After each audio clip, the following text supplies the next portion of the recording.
Precioso, precioso Dios, amado, amado Señor, te adoramos, Rey de verdad, te exaltamos, Príncipe de paz. Continuando con el pasaje en el versículo 2, dice: en aquel tiempo Jehová dijo a Josué: hazte cuchillos afilados y vuelve a circuncidar la segunda vez a los hijos de Israel. Y Josué se hizo cuchillos afilados y circuncidó a los hijos de Israel en el monte de los prepucios. ¿Qué estaba sucediendo aquí? Seguramente los ejércitos de Israel ya estaban nerviosos para luchar con la primera ciudad, que era Jericó. Si recuerdas, recién habían cruzado el río Jordán y iban ya a entrar a esa tierra prometida a conquistarla. Pero mira, para Dios y sus tiempos aún no era el momento. Había algo mucho más importante que tenía que hacer con su pueblo. Y esto, amigos, no era entrenarlos como cualquier comandante o general de ejércitos pensaría, ¿no? No, lo que Dios tenía en mente era renovar el pacto que había hecho con Abraham y con toda la primera generación que había salido del Éxodo en Egipto, ¿recuerdas? Dios es un Dios de pactos y la circuncisión no era cualquier pacto. El rito de la circuncisión señalaba a Israel como el pueblo del pacto de Dios. Cuando Dios pactó con Abraham, exigió que todos los varones fueran circuncidados como señal de que ponían fin a la vida antigua y comenzaban una vida nueva con Dios. Otras culturas en este tiempo utilizaban la circuncisión como una señal de comienzo de la adultez, pero solo Israel lo usó como una señal de seguir a Dios. Un hombre solo puede ser circuncidado una vez. Cuando el versículo dice volver a circuncidar la segunda vez, aquí se refiere a circuncidar a los muchos jóvenes que aún no habían sido circuncidados. Y esto nos lo explica el siguiente versículo del capítulo del 4 al 17 de este mismo capítulo 5 de Josué. Leamos. Esta es la causa por la cual Josué los circuncidó. Todo el pueblo que había salido de Egipto, los varones, todos los hombres de guerra, habían muerto en el desierto por el camino, después de que salieron de Egipto. Porque todos los del pueblo que habían salido estaban circuncidados, mas todo el pueblo que había nacido en el desierto por el camino después de que salieron en Egipto, no estaban circuncidados. Porque los hijos de Israel anduvieron por el desierto 40 años, hasta que toda la gente de los hombres de guerra que había salido de Egipto fue consumida, por cuanto no obedecieron a la voz de Yahvé. Por lo cual Yahvé les juró que no los dejaría ver la tierra, de la cual Yahvé había jurado a sus padres que se las daría, tierra que fluye leche y miel. Y los hijos de ellos, que él había hecho suceder en su lugar, Josué los circuncidó, pues eran incircuncisos, porque no habían sido circuncidados por el camino. Y cuando hubieron acabado de circuncidar, toda la gente quedáronse en el mismo lugar en el campo hasta que sanaron. Muy bien, es decir, así de sencillo, ya había sido una primera generación circuncidada, todos aquellos que habían salido de Egipto, pero como habían desobedecido y durante esos 40 años, Dios les dijo que no iban a entrar a la tierra prometida por no haber creído en él. Entonces toda esa generación murió, solamente los jóvenes quedaron vivos pero no habían sido circuncidados. A estos jóvenes precisamente es a los que iban a circuncidar en esta renovación del pacto. Y mira, en este versículo podemos ver algo muy importante. Aquellos primeros israelitas, los cuales salieron de Egipto, que Abraham ya había circuncidado, ellos habían mantenido ese pacto con Yahvé. Pero como desobedecieron ese pacto, ellos, el pueblo, fue quien lo había roto por causa de su desobediencia.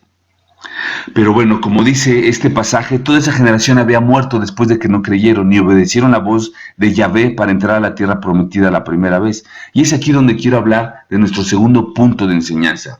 Renueva tu pacto, la señal ya está dada.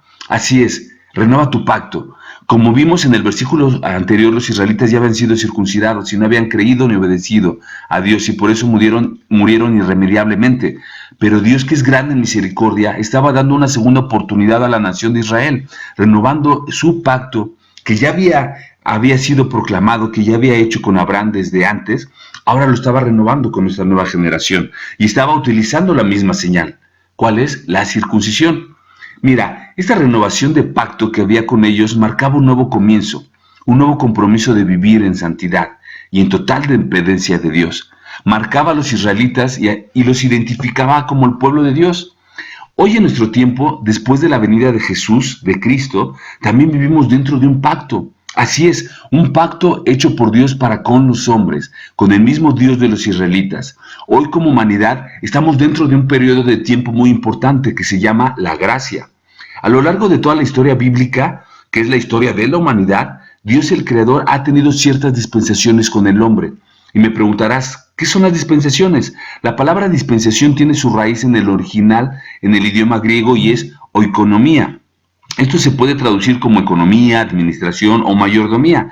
Estos son periodos de tiempo donde Dios en su mayordomía o administración de estos periodos de tiempo ha dado oportunidades, nuevos comienzos a los hombres, a toda la humanidad. A través del estudio de la palabra de Dios, hoy sabemos que existen 7 dispensaciones, de las cuales hoy nos encontramos en la dispensación de la gracia, la 6ª dispensación. Esta dispensación, este nuevo comienzo, también tiene un pacto, y este pacto que se ha hecho hacia nosotros fue hecho a través de una circuncisión, no fue hecho como una circuncisión, como el pueblo de Israel. Dios hizo un pacto con la humanidad a través de la muerte y sacrificio de nuestro Señor Jesucristo.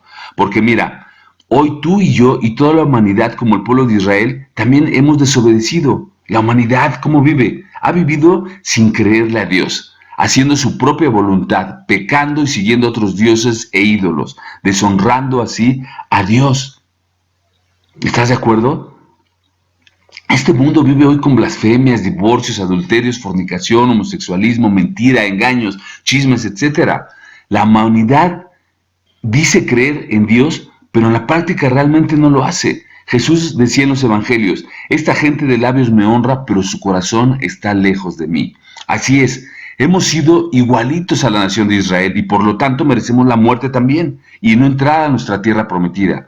Pero es aquí precisamente donde entra este pacto con nosotros. Dice Juan 3:16, porque de tal manera amó Dios al mundo que ha dado a su Hijo unigénito, para que todo aquel que en él crea no se pierda, mas tenga vida eterna. Así es, Dios, Yahvé, Jehová, como le quieras llamar, sabiendo que el hombre no podía hacer nada por sus propios medios para salir de su condición de pecado, y por lo tanto también moriría sin entrar a su tierra prometida, Dios proveyó la forma, el medio, el camino para que nosotros pudiéramos llegar a nuestra tierra prometida. Dios envió a su Hijo a este mundo para que nosotros lo conociéramos y creyéramos en Él. Lo mandó para que en Él fuera puesto el pecado de toda la humanidad y nos pudiera limpiar de toda maldad. Lo envió para que Él fuera el que pagara lo que nosotros merecíamos. Con esto Jesús se convertiría en el pacto. Así es, en la entrada y el camino para nuestra tierra prometida. Jesús decía en los evangelios en Juan 14:6, yo soy el camino, la verdad y la vida. Nadie llega al Padre si no es por mí. ¿Te das cuenta? Entonces el método, la forma, el pago para nuestra salvación ya estaba pactada. Es Jesús, el pacto de amor.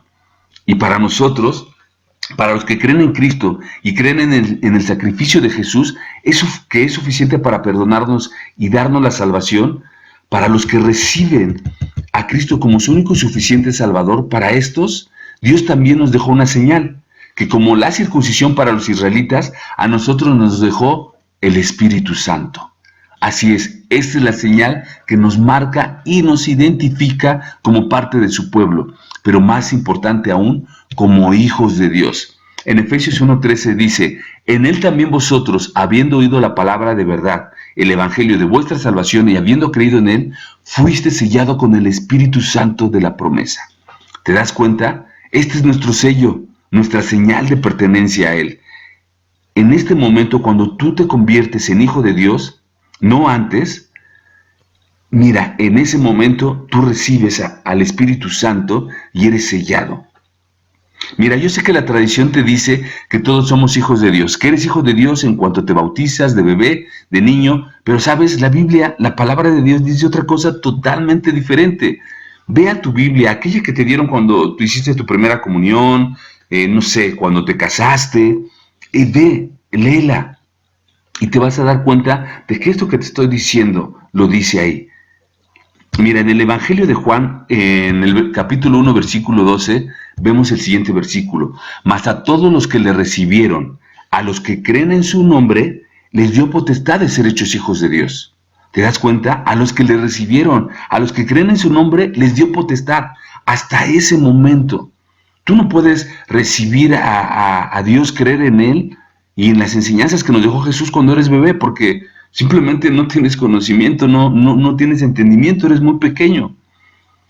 Eso no te hace hijo de Dios. Incluso el versículo continúa diciendo, dice, los cuales no son engendrados de sangre, ni de voluntad de carne, ni de varón, sino de Dios. Es decir, no porque tengamos a nuestros hijos, ya van a ser hijos de Dios. No, son creación de Dios. Dios quiere que sean sus hijos, por supuesto, pero va a llegar el tiempo, la edad, en que ellos van a reconocerse como pecadores, pequeños pecadorcitos, y se van a dar cuenta que son pecadores también y que necesitan de su salvación. Entonces, en ese momento ellos pueden reconocer a Cristo como su único y suficiente Salvador. ¿Lo puedes ver? Yo cuando entendí esto, cambió totalmente mi visión de las cosas. Dice la palabra, conoceréis la verdad y la verdad los hará libres. Toda la humanidad es creación de Dios. Hijos solamente los que reciben a Cristo y creen en Él como su único y suficiente Salvador. En 1 Timoteo, capítulo 2, versículo 5 dice, porque hay un solo Dios y un solo mediador entre Dios y los hombres, Jesucristo hombre. Así es, solo hay un mediador, un solo Dios. Puedes leer tu Biblia de tapa a tapa y no verás a nadie más con poder, con autoridad, con divinidad. No verás a nadie más que Dios haya dejado escrito al cual le puedas pedir. No hay nadie más. No hay a quien te puedas hincar y suplicar. Solo a Dios, a Cristo nuestro Señor. En el libro de Hechos, capítulo 4, versículo 12 dice, y en ningún otro hay salvación, porque no hay otro nombre bajo el cielo dado a los hombres en que podamos ser salvos. ¿Te das cuenta? Solo Dios, solo Cristo. La Trinidad, Padre, Hijo y Espíritu Santo. Amigos, el Señor ya ha hecho un pacto con nosotros, un pacto de gracia que no merecíamos. Entregó a Jesús, a Cristo, para que Él muriera en sustitución tuya y mía. Lo que tú merecías pagar por tus pecados, Él ya lo pagó con su sangre en aquella cruz. Lo único que tú tienes que hacer para ser parte de ese pacto, para ser parte de su pueblo, para ser su hijo, para pasar de muerte a vida eterna, es arrepentirte de tu mala manera de vivir, de tu mala manera de pensar, de actuar. Pide que te perdone. Pídele a Dios que te perdone por poner otros dioses que no lo son, por pedirle y hincarte ante otras cosas que no son Dios. Solo pídele al Señor que te perdone, y como dice Juan 1:12, si crees en el nombre de Jesús y todo lo que esto significa, serás hijo de Dios. Y entonces solo así recibirás la señal del pacto, que es el Espíritu Santo. Este te identificará como su hijo y su pueblo, siendo así más que un vencedor por medio de lo que Cristo ya ganó en esa cruz por ti. El regalo ya está dado. Cristo ya murió hace casi 2000 años y murió por tus pecados y por los míos. Él simplemente quiere que tú te arrepientas de tu mala manera de vivir y que aceptes a su Hijo, a Jesús, en tu corazón y le digas, yo te recibo y te reconozco como mi único y suficiente Salvador. Solo tú, Jesús. Renueva tu pacto viviendo en santidad. Tus enemigos ya están vencidos y tiemblan de miedo. Y si tú aún no te has arrepentido de tus pecados y no le has pedido a Cristo perdón por ellos y que entre a tu corazón, recibiéndolo como tu único y suficiente Salvador, hazlo ahora. Pídeselo en oración y Él te perdonará y te entregará la señal de su perdón, el Espíritu Santo. Que Dios el Señor les bendiga. Hasta pronto. Precioso, precioso Dios, amado, amado Señor, te adoramos, Rey de verdad, exaltamos, Príncipe de